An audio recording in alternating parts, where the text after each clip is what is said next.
One of the most important things is we've got to figure out what President-elect Donald Trump is going to be doing in the near future. Well, you know what? He didn't hold back right away. He is putting everybody on notice.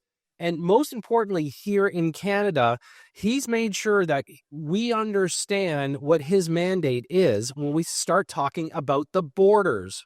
So, by the way, I'd love to hear your comments on this one because this one's pretty serious and not just for Canadians, but basically for North America and what's going to develop over the next coming months when President-elect Trump gets put into power.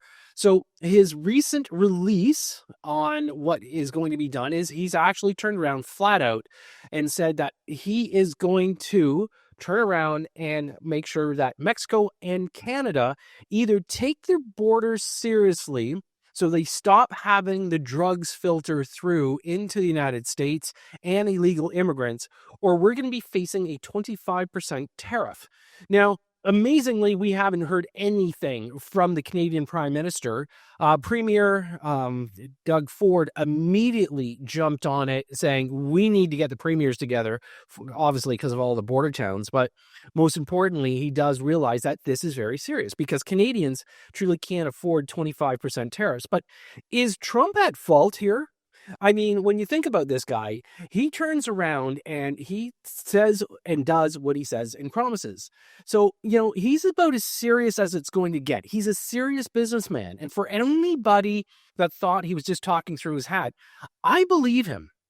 Okay, I actually believe that he is going to hit, Mexico and Canada with these tariffs. Now, the one thing is that he doesn't want to negotiate with our prime minister. In fact, he's been very clear to state his opinion on Justin Trudeau. And like I would say most people in the world, we realize that we've got an absolute clown as a prime minister right now.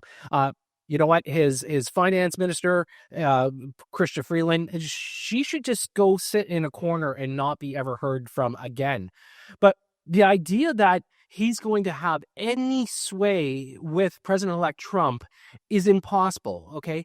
The guy doesn't have a clue. I mean, he spends more time, shaking hands and taking selfies at a Taylor Swift concert than he does protecting areas such as, the riots in Montreal, and now Canada being told flat out, pony up, secure your borders, or you're going to get hit with tariffs.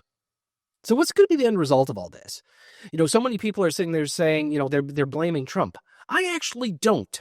I actually think he's being smart about how he wants to secure his country. It'd be nice for once if our existing prime minister, which really we're hoping is not going to be here for much longer, would turn around and take the security of Canada seriously.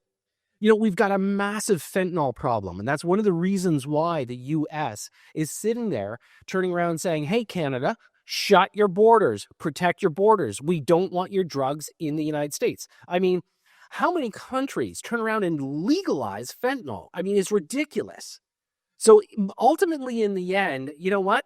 I don't blame Trump for doing this. In fact, it's a smart business move because he's going to put some pressure on the countries that have people leaking into them. Now, here's one of the other things that for Canadians, we should be appalled at.